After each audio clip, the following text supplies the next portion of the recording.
hablar ahora de disnea y cianosis.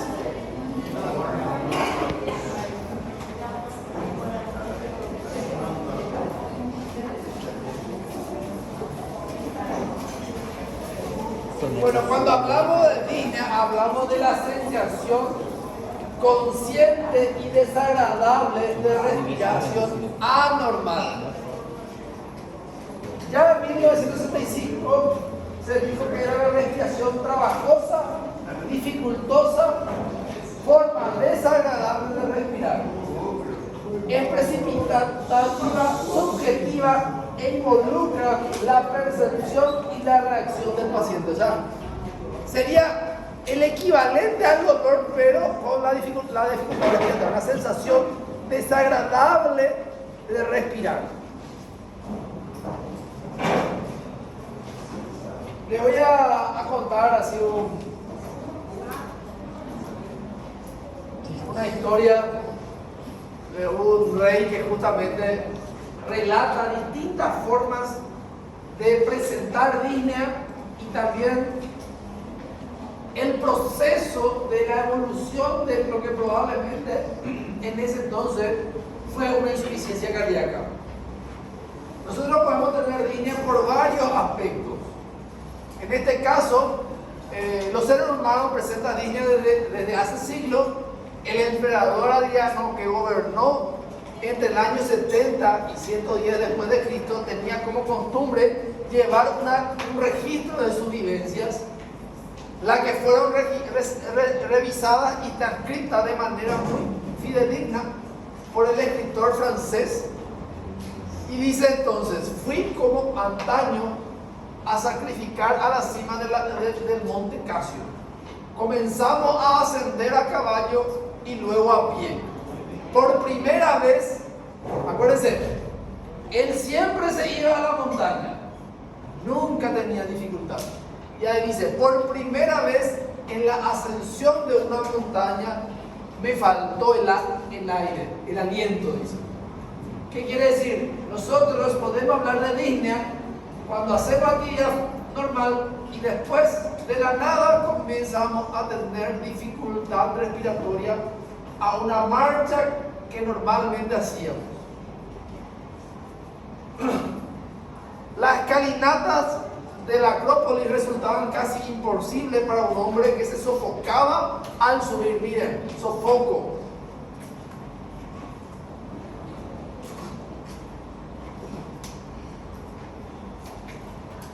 Al subir los peldaños del jardín, me hice llevar en litera al Senado y pedí permiso para pronunciar acostado mi discurso, que era disnea en reposo.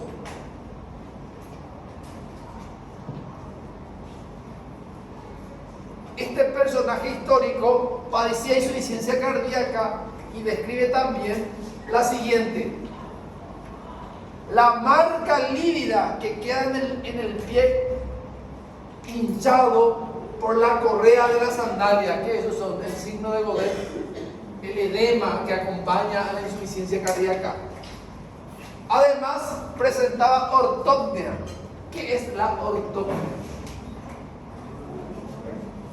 ¿A qué le llamamos ortopnea?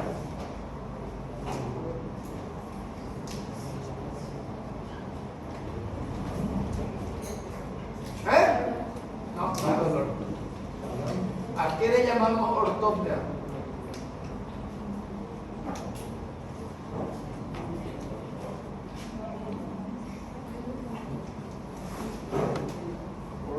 Che, Adrián, avisaron por qué está el libro. ¿A qué le llamamos ortopnea? Todo para respirar o dificultad respiratoria al acostarse. A eso se llama ortopnea. Apoyado en una pila de almohadas y dormido sentado, más que acostado. Esta descripción sirve para recalcar cómo la disnea influye en la actividad del ser humano, en este caso la actividad de un emperador.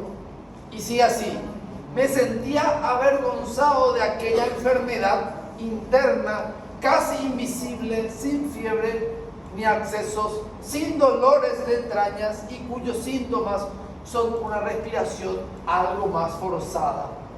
Miren, la dificultad respiratoria ya le hacía sentir mal desde el punto de vista anímico, psicológico. En esta memoria se describe también pensamiento suicida. La perpetua posibilidad de suicidio me ayudaba a soportar con menos impaciencia la vida. Le solicitó a un médico joven que lo ayudara a morir y podría haber sido el primer caso de eutanasia, pero ese médico optó por suicidarse. La ética del médico era tanto antes que prefería el morir a producir la muerte. Es que antes la formación del médico no era pagado de esa forma, no era tipo el médico que enseñaba, no era un empleado, no era un funcionario, simple funcionario. Tenía sus seguidores y él decidía quién iba a ser sus seguidores. No era...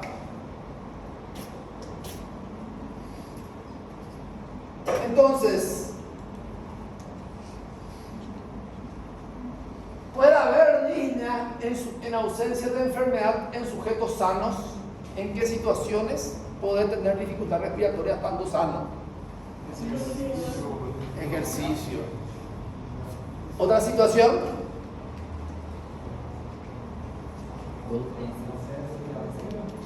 Ascenso a altura. En mujeres, ¿en qué situaciones? Sano, síntomas psicosomáticos ya es una enfermedad mental ya. Embarazada, por el aumento de la presión intraabdominal que se traduce en el aumento de la presión intratorácica que se traduce en una dificultad de la expansión de la caja torácica, que se traduce en una disminución de la entrada de aire o de la ventilación.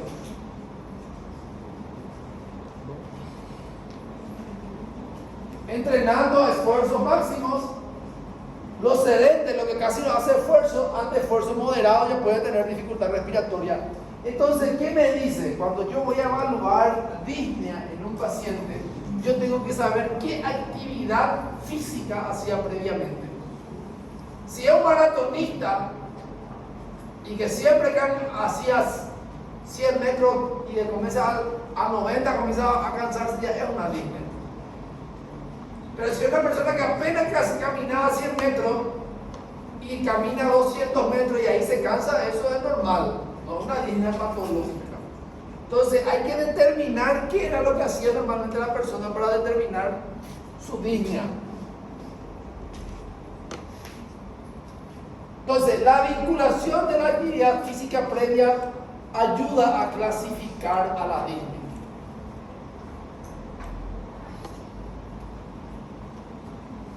La disnea se presenta cuando los requerimientos metabólicos, consumo de oxígeno o producción de PCO2 son desproporcionados respecto a la capacidad de respuesta ventilatoria del paciente, tornándose en respiración difícil, incómoda o forzada. Entonces, ¿qué te puede decir el paciente cuando viene? En el motivo de consulta yo voy a poner disnea. Pero ¿a qué se refiere la persona cuando viene y consulta? No me va a decir, doctor, vengo por disnea. Me va a decir, me canso al respirar, me falta aire, no puedo respirar, me falta el aire al acostarme, no puedo respirar fondo, me fatigo, no me puede entrar. Cuando el paciente me dice, me falta el aire al acostarme, ¿cómo se traduce ese término desde el punto de vista médico?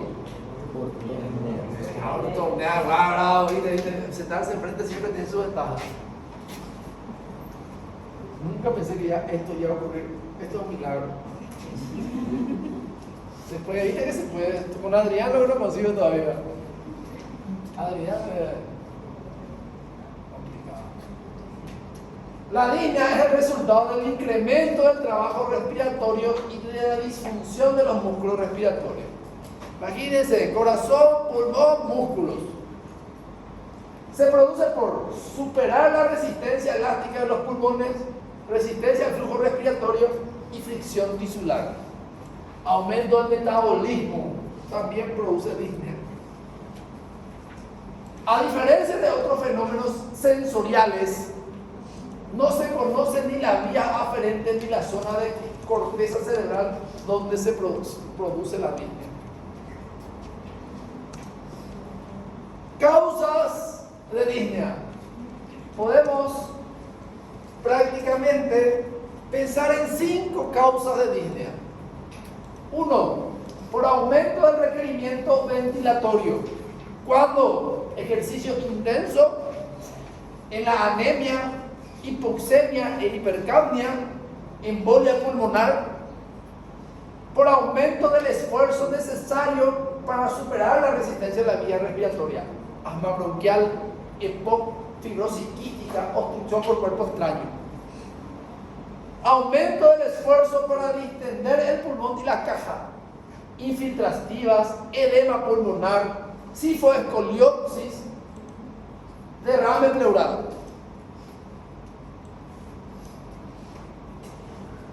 4. Deterioro neuromuscular, polimiositis, lesiones medulares, miastenia gravis, síndrome de Guillain-Barré y otros. Alteraciones psicológicas, pánico, ansiedad, síndrome de hiperventilación. Acuérdense que cuando le digo sujetos normales, no hablo de pacientes que tengan trastornos mentales o alguna alteración del comportamiento. Hablamos de actividad física, embarazo, algo fisiológico.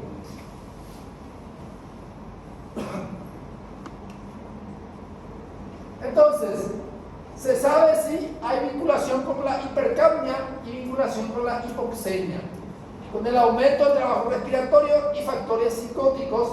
Entonces esto interviene. No vamos a hablar de fisiopatología, ya hablamos mucho el año pasado. La corteza motora y el tronco cerebral generan eferencia hacia la corteza sensorial, sincrónica con la eferencia motora, de cómo dando con la musculatura respiratoria. ¿Se acuerdan cuando hablamos de fisiopatología que teníamos un centro regulador, quimiorreceptores, teníamos receptores a nivel pulmonar y que se comunicaba justamente a nivel del tronco cerebral, a nivel de la protuberancia y la médula espinal, integraba todo la parte mecánica y química para dar una respuesta respiratoria. La corteza sensorial sensa estos estímulos como esfuerzo. También es probable que la disnea se origine en el aumento de la actividad motora del tronco y en los quimiorreceptores carotídeos y aórticos. Los quimiorreceptores son muy sensibles a los descensos de la presión de O2 y aumento de la PCO2 y de la concentración de hidrogeniones. ¿Se acuerdan cuando hablábamos de quimiorreceptores centrales y quimiorreceptores periféricos? Que las centrales dependían principalmente de la CO2 y el periférico de la PO2. Entonces, acá podemos ver un esquema de integración donde la corteza cerebral recibe estímulos de todos los otros niveles y también envía estímulos a esos mismos niveles. Centro respiratorio, descarga eferente. ¿Dónde se encuentra el centro respiratorio? Bien, fisiopatología, acabé de decir. Sí. Ok.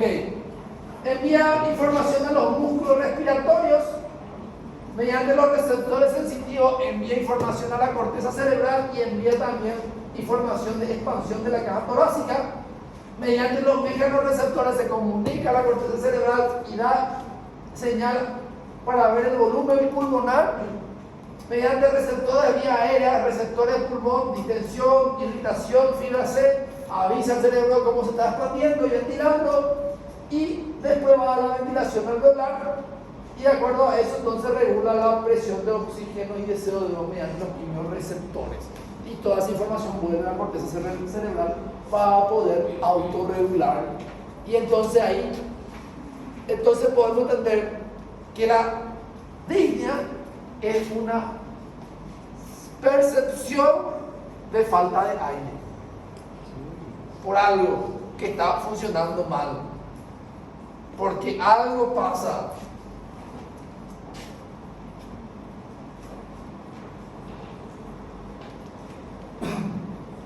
Habría sensaciones torácicas que se originan en receptores de estiramiento de pequeñas vías, receptores irritantes en la vía aérea mayor, receptores J del intersticio y sensibilidad a la congestión de los vasos pulmonares.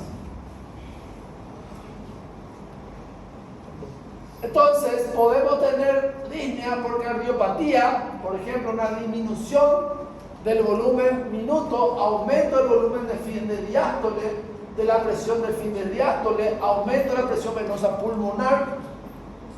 Puede ser por congestión pasiva, por edema intersticial, edema alveolar, la miocardiopatía y la valvulopatía, disfunción constante isquémica, pérdida de función de la bomba por necrosis en el infarto agudo miocardio, congestión pasiva pulmonar y disnea por eso.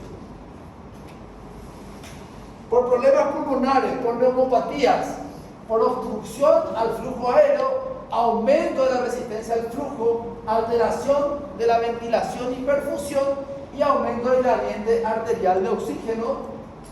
Puede ser por un patrón restrictivo, por alteración de la ventilación-perfusión, disminución de la distensibilidad y de la capacidad ventilatoria. Puede ser por una tromboembolia pulmonar, por aumento del espacio muerto en relación con el volumen corriente. Puede ser por anemia, por una disminución de la capacidad de transporte por parte de la hemoglobina con disminución del contenido arterial O2. Normalmente la disnea en la anemia se ve cuando es una anemia severa o moderada tendiente a la severa y el paciente comienza a hacer actividad física. Acuérdense que los glóbulos rojos son los que llevan los oxígenos a los tejidos y la captación de menor cantidad de oxígeno también puede producir disnea. Hipotensión y shock, disminución del transporte de oxígeno por caída del contenido arterial de oxígeno en la hemorragia y por deterioro del volumen minuto en los cardiogénicos, por acidosis láctica y en aerobiosis. Se entiende que cuando se hace musculación también puede producir eso. Obesidad grave también puede producir disnea. ¿Por qué? Porque hay una restricción, tiene difícil que se pueda expandir, entonces hay una restricción a la entrada de aire, mayor necesidad metabólica. Sedentarismo, deterioro del sistema de transporte de oxígeno con descenso del umbral anaeróbico, incapacidad de aumentar el volumen minuto y de la concentración de oxígeno. Entonces, de ahí que el sedentarismo hace que una persona tenga mayor percepción de una falta o disminución de oxígeno o aumento de dióxido de carbono. Entonces, todo eso para que ustedes puedan interpretar cuando viene un paciente con disnea, puede tener problemas cardiológicos, puede tener problemas neurológicos, puede tener problemas pulmonar. Todas esas causas pueden producir y puede ser algo metabólico también y sistémico. Cuando viene una persona con disnea, entonces dijimos que tenemos que ver cuál era su estado previo y esta clasificación tienen que saber. Hay que hacer una anamnesis cuidadosa. Esto identifica el 75% de las causas de disnea. Y para cuantificar tenemos que usar esta clasificación. Y tienen que saber, no tienen de otra. Entonces, paciente que tiene disnea a grandes esfuerzos. ¿Qué quiere decir? Aquel paciente que realizaba esfuerzo extremo, pero no tenía una dificultad que se daba cuenta. Pero ahora comienza a darse cuenta que sí. ¿Se entiende? Una persona que está hacía 200 metros corriendo, no se cansaba y ahora hace 200 metros y se cansa. Esa es una disnea grado 1. Ahora, es diferente a una persona que nunca hacía y ahora hace 200 metros y se va a cansar, va a sentir eso. Eso no es una disnea patológica, por lo tanto no voy a poner como grado 1. Entonces, y en ese que no hace esos esfuerzos, entonces ¿cómo? Mayores de lo habitual. ¿Qué quiere decir? No le limita la disnea a hacer sus actividades normales, pero cuando hace esfuerzos mayores de lo que hacían normalmente, ahí se siente, ahí es grado 1. Grado 2, disnea que surge a esfuerzos moderados. ¿Qué quiere decir? Si yo agarraba esta silla y llevaba hasta acá y no me producía así disnea, y ahora hago y me produce disnea, estoy en el grado 2. ¿Entiendes? Grado 3, esfuerzo, disnea que sugiere a esfuerzo moderado. Grado 3, esfuerzos leves. ¿Qué quiere decir? Al levantar la silla yo ya tengo disnea. ¿Entiendes? Yo llevaba hasta ahí, pero ahora solo levanto y ya tengo disnea. Y grado 4, sin hacer nada tengo disnea.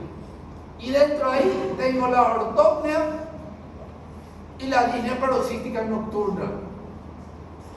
¿A qué se le llama disnea paroxística nocturna? ¿Cuál es la diferencia entre una disnea paroxística nocturna y una ortopnea? ¿Cuál es la diferencia?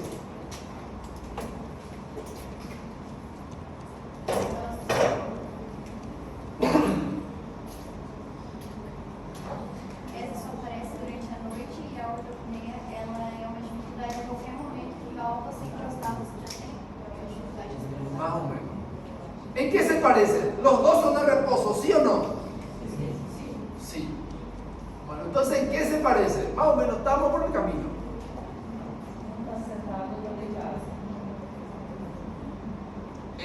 Igual la disnea paroxística puede ser estando sentado, pero cuando decimos disnea paroxística nocturna, está bien lo de la noche, pero puede ocurrir también de día. El paciente entra en un estado de reposo, puede estar acostándose normalmente, puede ser que no tenga ortopnea. ¿Qué quiere decir? Puede ser que se acueste y no tenga dificultad respiratoria. O puede ser que se acueste y tenga dificultad respiratoria, ponga no, o se recuesta un poco medio sentado y se duerma. Se duerme por un tiempo y después se despierta, le falta aire, busca una ventana para que le entre aire y cuelga las piernas. Signo de insuficiencia cardíaca, disnea paroxística nocturna. ¿Por qué ocurre eso? Paciente se acuesta, descansa y después le despierta la dificultad respiratoria. A veces el paciente viene y consulta por dificultad para dormir y no por disnea. ¿Por qué no estamos mejorando su respiración? No, porque el líquido que circulaba se quedó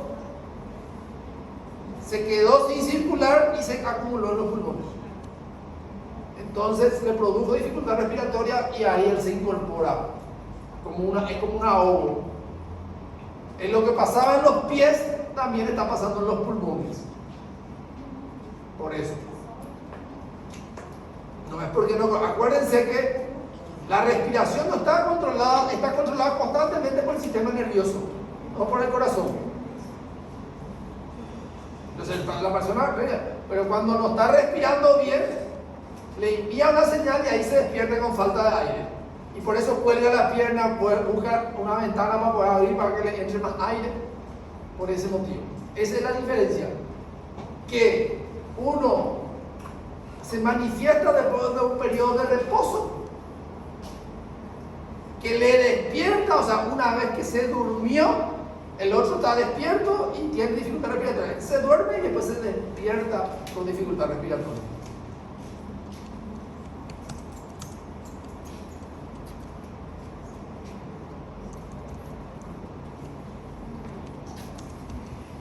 La aguda puede ser por falla ventricular izquierda aguda que se ve en el infarto, puede ser por broncoespasmo, una neumonía, en el asma, en el EPOC agudizado, tromboembolismo, neumotórax, en estado de pánico, politraumatizado, múltiples causas de disnea, edema pulmonar neurogénico, aspiración que vaya contenido a los pulmones, embolia grasa, acidosis metabólica, disestrés respiratorio, edema de las alturas, lesión pulmonar por gases tóxicos, monóxido de carbono. Estas son causas agudas. Causa de disnea crónica, EPOC, insuficiencia cardíaca. Miren, la insuficiencia cardíaca puede ser aguda o crónica, ¿sí? Porque la falla del ventrículo izquierdo también es una insuficiencia cardíaca. Solo que la causa principal acá es un deterioro agudo del fondo ventricular izquierdo y acá es una evolución de un corazón que ya está dañado y que va empeorando. ¿Se entiende? ¿Qué quiere decir? Mi paciente puede empezar con un fallo ventricular izquierdo agudo por un infarto de miocardio, se establece esa lesión Y entonces después va progresando, pero de a poco, y se queda como una insuficiencia cardíaca crónica. La anemia crónica, la obesidad no es una patología aguda. Por lo tanto, la obesidad va a producir disneas crónicas, no disneas agudas. ¿Se entiende? Depende de la patología para yo hablar entre disnea aguda y disnea crónica.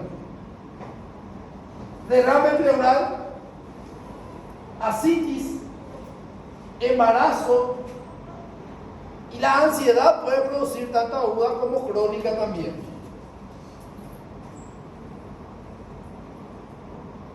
Si bien acá no está, uno puede tener normalmente crisis de pánico y eso producir sibilancias. Si hay dificultad respiratoria y sibilancia, tenemos que pensar en estas situaciones: asma bronquial, obstrucción de la vía aérea o barotrauma.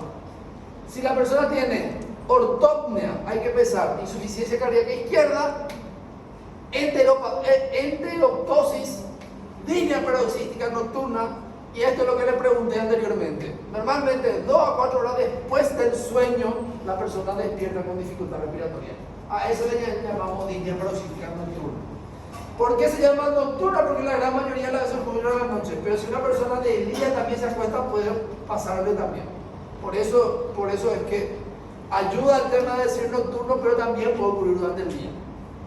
Fracaso de la ley de Starling. Fisiología. ¿Qué es la ley de Starling? ¿Qué me dice la ley de Starling?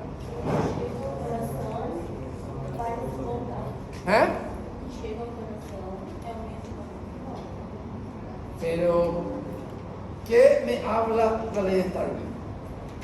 Ella me dice, cuando llega al corazón, lo mismo que llega va de vuelta.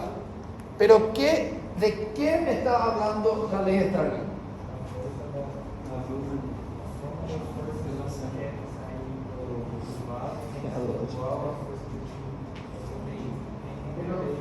¿Qué me dice la ley de Starling? Que está funcionando bien, ¿qué? La circulación del corazón. ¿Por qué? ¿Qué es lo que pasa en la ley de Starling? ¿Qué es lo que te dice la ley de Starling?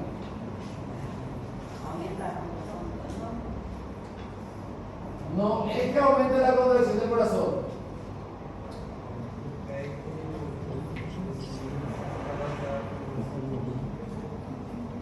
Fracaso de la ley de Starling. ¿Qué es lo que fracasa? Si yo digo fracaso de la ley de Starling, ¿qué es lo que fracasa? A mayor distensión cardíaca, mayor fuerza de contracción. Esa es la ley de Starling. Por lo tanto, se pierde la capacidad tanto de distensión como de contracción. La ley de Starling dice que cuando más se distiende el corazón, más fuerte va a ser su respuesta y su eyección. Por eso lo que entra sale otra vez. Y cuanto más vento, más tiene que salir, según la ley de Starling. Depresión del centro respiratorio y del estímulo adrenérgico. Por lo tanto, un paciente en coma va a tener también disnea. Por más que no sienta, va a aumentar la frecuencia respiratoria. Que eso se traduce en disnea, que en este caso sería inconsciente.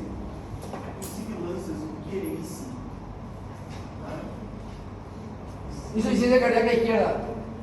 Perdón. Insuficiencia cardíaca izquierda, perdón. Tendría que poner mayúscula. Está mal de ser. A veces me pasan esas cosas. La disnea nocturna del EPOC se diferencia de la disnea paroxística nocturna porque es precedida por tos. ¿Qué quiere decir? El paciente con EPOC primero tiene tos y después tiene disnea. El paciente con disnea paroxística nocturna primero tiene disnea y después tiene tos. Se despierta con disnea y después tiene tos. El EPOC se despierta con tos y después tiene disnea. ¿Se entiende? Datos así que puede ayudar para el diagnóstico diferencial en el momento de la guardia. De repente no sé qué es lo que está pasando. Obviamente, congestión yugular, edema, eso te va. pero a veces pueden estar los dos. El problema no es cuando están separados, el problema no es cuando están separados, el problema es cuando están juntos. Es para saber si fue el huevo o la gallina era el tema. Sentate pues, Erika. El reflujo gastroesofágico puede generar disnea. Ese mismo reflujo del estómago que puede producir disnea. ¿Por qué? Porque se siente, esa sensación llega al sistema nervioso y produce entonces una sensación de algo desagradable que puede estimular a que una persona tenga disnea. ¿Qué pasa si la persona tiene disnea más hemóptisis? Hay que pensar en esta situación: tromboembolia pulmonar, tuberculosis, insuficiencia cardíaca con edema agudo de pulmón. La diferencia es que en el edema agudo de pulmón es rosado, es claro y bien líquido, es la hemóptisis. Puede ser cáncer o un síndrome de Buchmaster, que es una situación inmunológica. Disnea y dolor torácico puede ser por neumotórax, puede ser por un infarto agudo de miocardio. Platipnia puede ser cirrosis hepática. Trepopnia en el cúbito lateral. Y con eso entonces terminamos disnea. Entonces, disnea, ¿qué es lo que tengo que saber? ¿Cómo comenzó? ¿Desde cuándo comenzó? ¿Qué actividad hacía previamente y qué fue empeorando con respecto a esa actividad? Y tengo que entonces poder clasificar en grado 1, grado 2, grado 3 o grado 4. Tengo que poder diferenciar entre una disnea en personas sanas y una disnea en personas enfermas. Ahora vamos a hablar de la cianosis. ¿Qué es la cianosis? Es la coloración azulada de la piel y mucosa. Piel y mucosa, no es solo piel, no es solo mucosa. Piel y mucosa. Hace unos cuantos tiempos había una persona que tenía todo azul, sus dos brazos, sus dos manos, y se fue a consultar por eso, ¿verdad?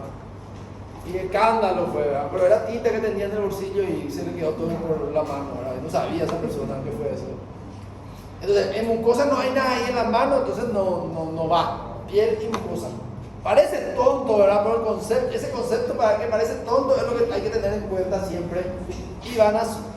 Porque los problemas surgen cuando yo no sé lo que es normal, para distinguirlo a normal.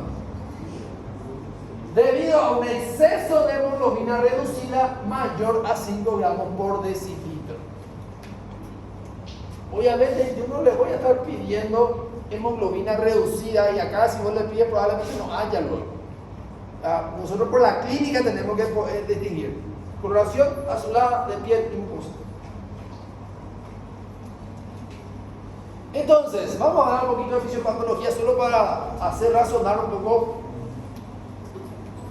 El oxígeno se une al hierro sin cambiar de valencia y ahí tenemos dos formas de hemoglobina: desoxi, hemoglobina reducida, y oxihemoglobina 500 veces más afín al oxígeno.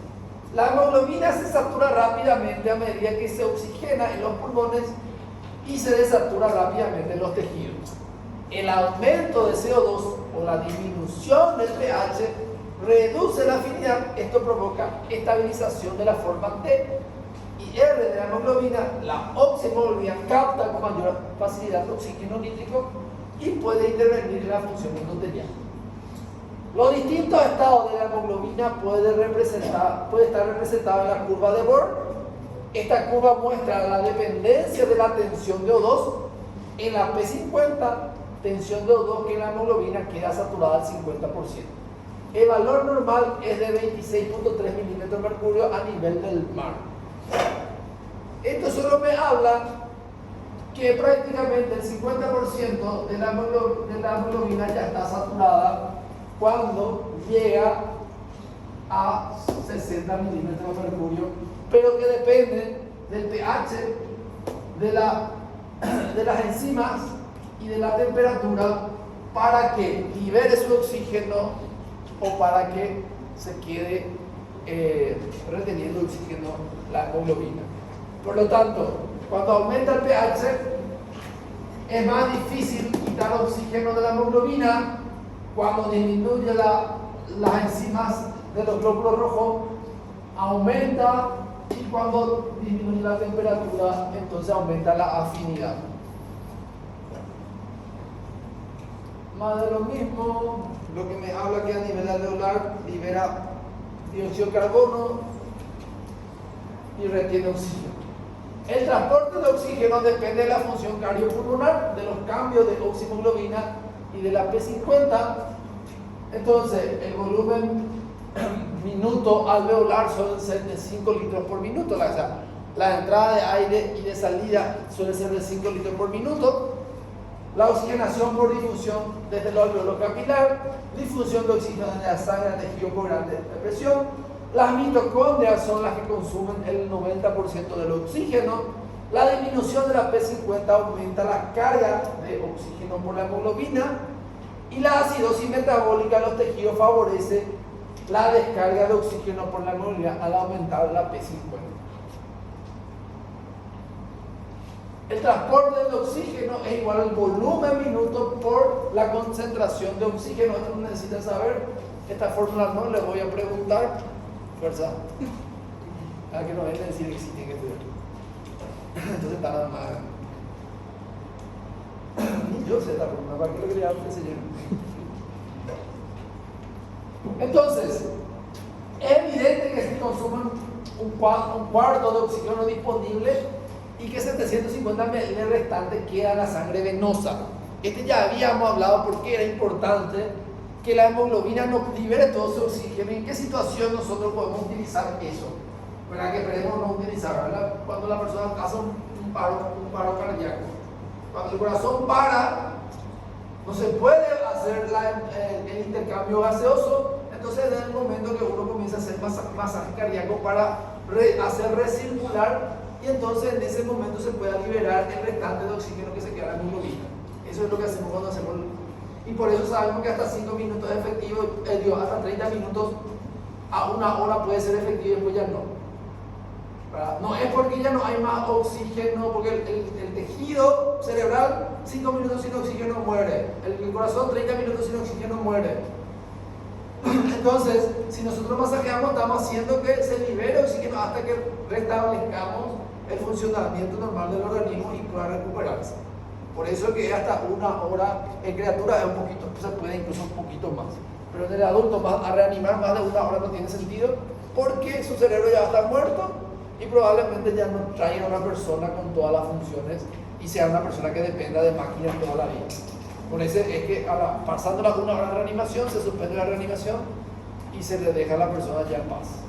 A 1 hora tenemos para reanimar, por eso.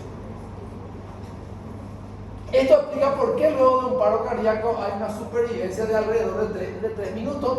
De todos modos debe haber un contenido arterial de 2 mínimo, alrededor de 200 ml, que asegure la difusión de oxígeno a los tejidos. Entonces, lo que nos importa es la semiología. El tinte azulado está dado por la sangre de los plexos subcapilares. Buscar el mismo en tejidos más delgados y vascularizados. Entonces, ¿dónde tengo que buscar la cianosis? Labios, ala de la nariz, pabellón auricular, lechos ungueales, lengua, conjuntiva palpebral. Y esto tiene que ser con luz natural, porque esta luz artificial puede hacer que de repente parezca medio cianúrica. Y con vitropresión tiene que desaparecer. Cuando está a su lado y yo le pongo un vidrio de eso que se usa en el laboratorio, ese color azulado tiene que desaparecer. Entonces, la cianosis verdadera se tiene que buscar en estos lugares, en luz natural, y tiene que tener vitropresión negativa, se dice. Desaparece en la vitropresión. ¿Entienden? Desaparece la vitropresión. Vamos a usar así para que sea más así. Puede haber cianosis crónica. La cianosis normalmente no se ve, no es algo común. Si nos miramos acá, ninguno acá tenemos cianosis. O algunos puede ser, ¿verdad? Pero no. Entonces, puede haber situaciones que la cianosis sea continuo, crónico. Cuando la persona tiene poliglobulia, cuando la persona tiene acropaquia, dependería de la liberación de factores de crecimiento, trastorno de la coagulación, disminución de la plaqueta, factores en el ACV embólico cerebral. Bueno, lo que ustedes van a tener que distinguir es la cianosis central de la cianosis periférica. Entonces, la universal puede observarse mejor en labios, región malar, lengua y mucosa sublingual. La central suele ser más en ese lugar la cianosis.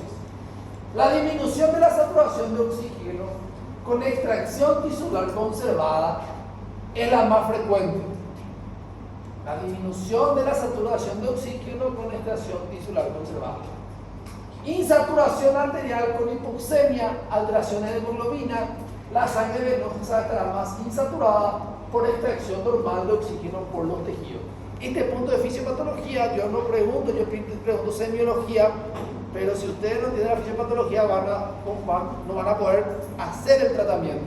Van a saber lo que pasa, que tiene cianosis, pero no van a saber qué darle. La ventilación de O2 en el pulmón depende del área de la superficie alveolar y la capilar pulmonar, los mecanismos del pende de gradiente alveolar arterial. La difusión es inversamente proporcional al cuadrado de la distancia de lo que pasa entre los alveolos. Otra fórmula más que no le voy a preguntar, esto solo me habla de la capacidad pulmonar, ¿verdad? Y cómo se distribuye el volumen de oxígeno de acuerdo a la capacidad pulmonar. Ya habíamos hablado de lo que son las capacidades y que son los volúmenes en fisiopatología. Entonces, hay una situación que se conoce arritmia, y este es el ejemplo clásico de diagnóstico diferencial de cianosis. Hoy en día, yo les cuento que nunca he visto esta situación, pero pueden ver que es similar a lo que dije lo de la mano que tenía toda tinta azul. Sin embargo, esto es por intoxicación de sales de plata. Rarísimo en esta época. La saturación arterial es normal, 97%. Una persona que satura bien y tenga una cianosis generalizada, algo está pasando. No puede saturar bien y tener cianosis generalizada. Insaturación arterial habitual, hablamos cuando es 0,45 gramos por ml.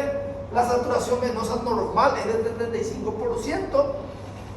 Y la insaturación venosa normal es de 3,75 gramos ml.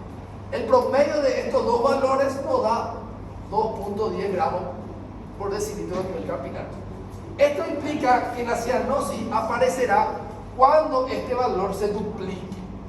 ¿Qué quiere decir? Cuando se extraiga mucho oxígeno de la hemoglobina. Entonces, moraleja, cianosis central pues, tendría que tener alguna alteración más que solo la cianosis. Entonces, acá hay un hombre de 37 años que consulta por coloración grisácea de la piel. El paciente comenzó a notar cambios 5 meses atrás, durante un tiempo que estuvo ingiriendo plata coloidal para tratar su artritis. Anteriormente se utilizaba sales de plata para tratar la artritis, obviamente hoy en día ya no.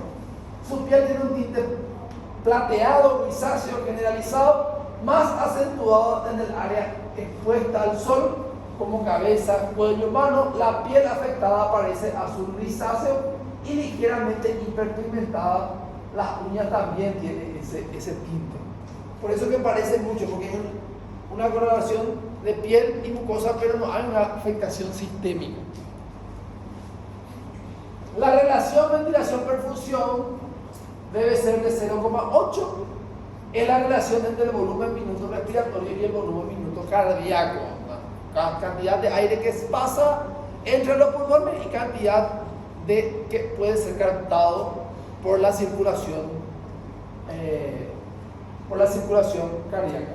La velocidad circulatoria en la aorta es de 27 centímetros por segundo, en el capilar es de 0,6 centímetros por segundo. ¿Qué es lo que me quiere decir?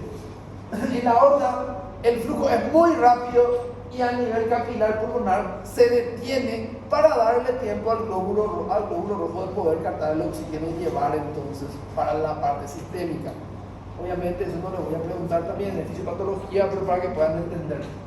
La velocidad de circulación capilar favorece el intercambio gaseoso, pero es más sensible a los cambios de volumen y de los trastornos regionales. Entonces dijimos que cianosis central vamos a buscar en labios, en la cara, en la parte malar, en la conjuntiva. Entonces la cianosis periférica vamos a buscar más en la parte acras, dedos de la mano y del pie. Abarca zonas acrales, manos, pies, dedos, lechos ungueales, región rotuliana y tobillo. Si ustedes pueden ver, no afecta a las mucosas, mejora con el calor y el masaje, cosa que no ocurría con los otros. No hay poliglobulia, no se modifica con el oxígeno, que si yo le doy oxígeno no va a mejorar. Hay una extracción de excesiva de oxígeno en los tejidos. La saturación arterial es normal. En la central la saturación no era normal. El Raynaud, ahí inventaron circulatorio perfil, el fenómeno de Raynaud, si se acuerdan. Puede ser por obstrucción arterial, flebotrombosis, embolia arterial. La cianosis periférica es generalizada cuando está disminuida el volumen minuto. Por ejemplo, insuficiencia cardíaca, enamoramiento, shock cardiogénico, hipovolemia.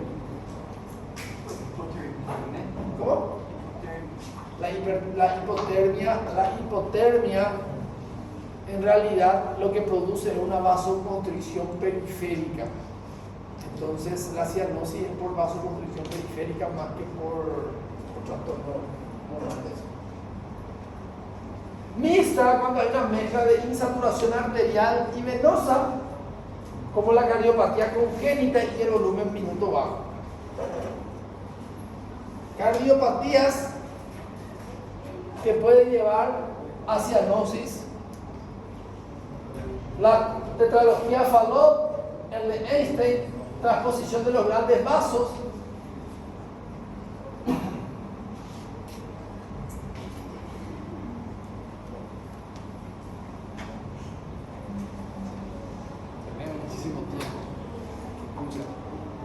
Ahora el tiempo es relativo. La metahemoglobina y las hemoglobina anormales también pueden producir cianosis.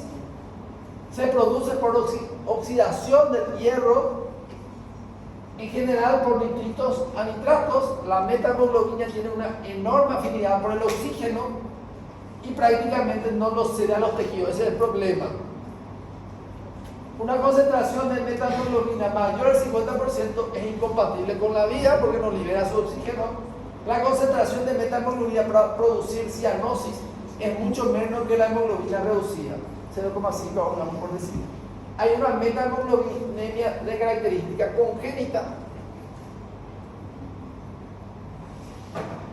Entonces, la hemoglobina normal se puede ver que disminuye la cesión de oxígeno a los tejidos con poliglobulia, cianosis de tipo periférico con aumento de la hemoglobina reducida. La policistemia, que es una trisomía, hay proliferación celular independiente de la eritropoyetina y poliglobulia secundaria, produce cianosis tanto central y mixta. La viscosidad sanguínea aumenta marcadamente cuando el hematocrito está por encima del 50%. Los fumadores tienen mayor concentración de carboxihemoglobina con menor saturación de oxígeno y aumento de la secreción de eritropoyetina. Se desplaza de la curva de disociación de la oxihemoglobina hacia la izquierda.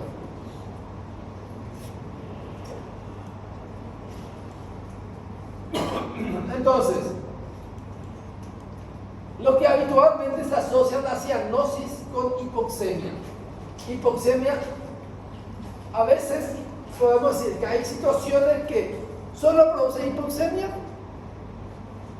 pero sin cianosis. ¿Qué quiere decir? No quiere decir que yo tengo que tener cianosis y hipoxemia. ¿En qué situaciones era que hay cianosis y hipoxemia? ¿En la central o en la periférica? Entonces puede haber cianosis sin hipoxemia ni hipoxia tisular. Puede haber carboxihemoglobina y cianosis hipoxémica severa sin cianosis con color cereza de la piel. Esto tampoco le voy a pedir que se memoricen todo, pasamos. Entonces, se presenta en forma precoz en las cardiopatías congénitas con intervención del flujo. Por eso que normalmente esto es incompatible con la vida, se ven los recién nacidos y se tiene que corregir rápido. Algunos incluso no llegan a nacer, o sea, no llegan a quedarse vivos. Cianosis centrales de causa cardíaca. Normalmente son calientes, no se modifican con la gravedad, no se atenúa con la elevación de los miembros, no desaparece con la temperatura y no mejora con oxigenoterapia. En oportunidades se transforma en una cianosis mixta por la insuficiencia cardíaca asociada, produciendo cianosis periférica más cianosis central por bajo gasto asociado. Es siempre una cianosis generalizada, excepto la cianosis diferencial, cianosis de mitad inferior y el brazo izquierdo.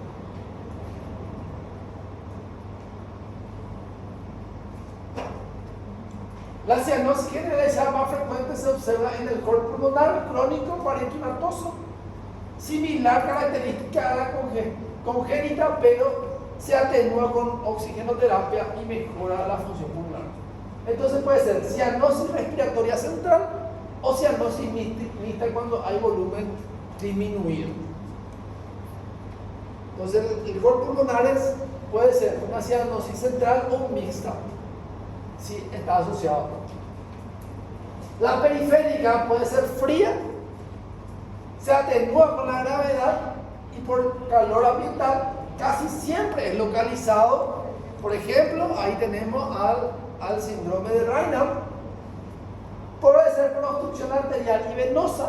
Con obstrucción arterial podemos de repente encontrar fictena que precede a la gangrena, y con obstrucción venosa podemos encontrar edema asociado por éxtasis, edema en esclavina, por ejemplo. En el fenómeno Raynaud, en la acrocianosis lívido-reticular, en la cianosis periférica por sectores, el único ejemplo típico de cianosis periférica generalizada se observa en la parte del ventrículo derecho y en el shock.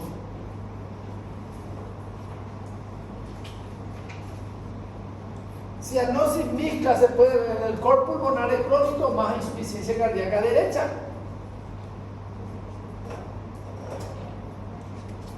No es muy bien la imagen. Acá lo que podemos ver es diferencia de coloración de piel entre dos manos.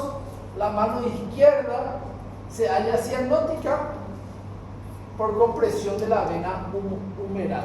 Entonces, lo que me muestra entonces es la cianosis periférica.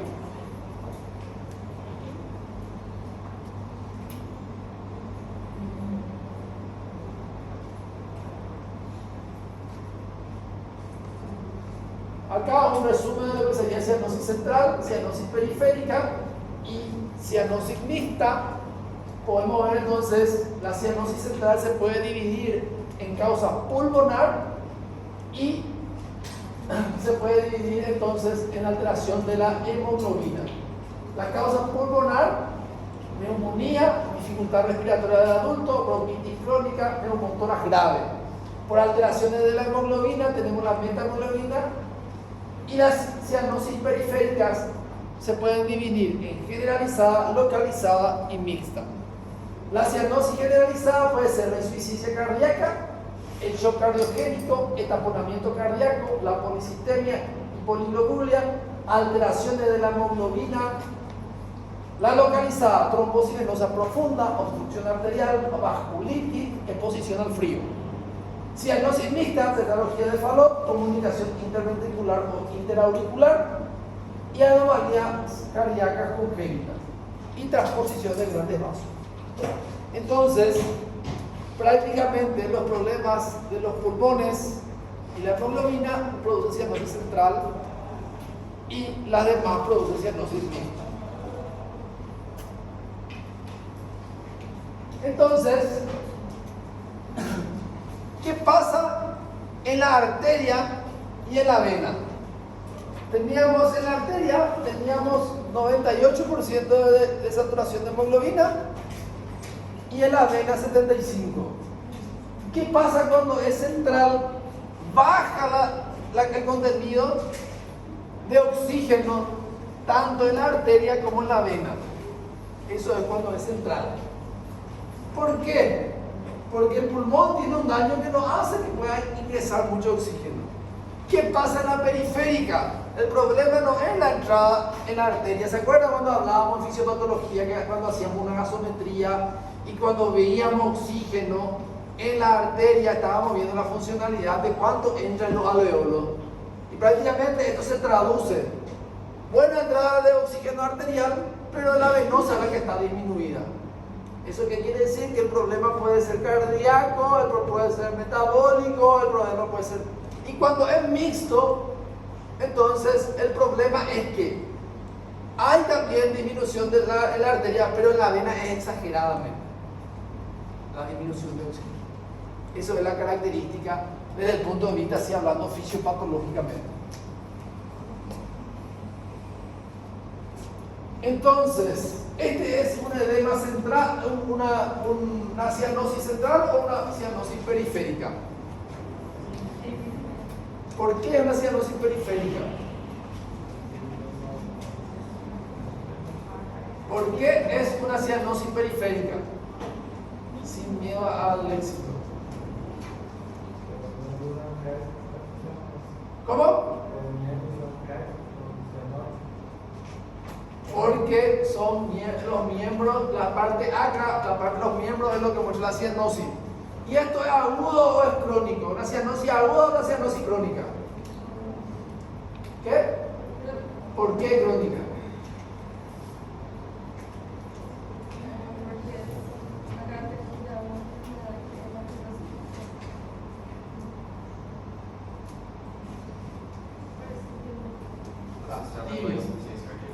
Está associada com insuficiência cardíaca. No.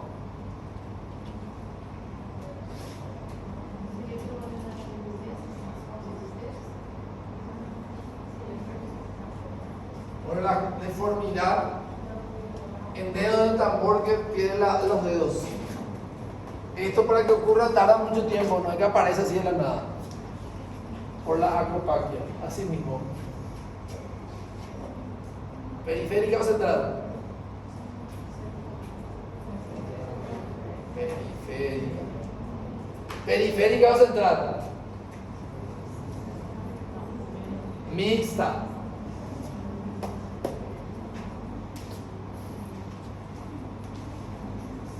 Cianosis central es la cianosis de la membrana mucosa, en especial de la boca y la lengua y de las extremidades, especialmente del lecho ungueal, con extremidades tibias. Es evidente el ojo humano cuando hay 5 gramos o más de hemoglobina reducida en la sangre arterial y una saturación arterial de oxígeno baja. Cianosis periférica es la cianosis de manos y pies, también llamada acrocianosis. Una causa patológica de acrocianosis es la constricción arterial cutánea producida por bajo débito cardíaco, el que es un mecanismo biológico de ahorro del flujo sanguíneo para protección del órgano más vital. La cianosis que se produce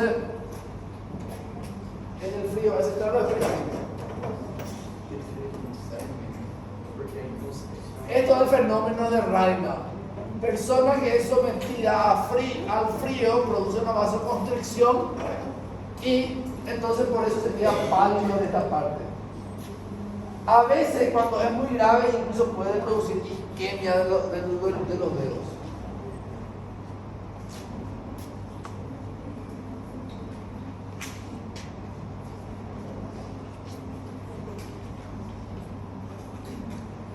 Cianosis central o periférica.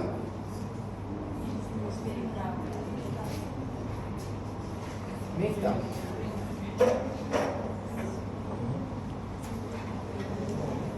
Preguntas.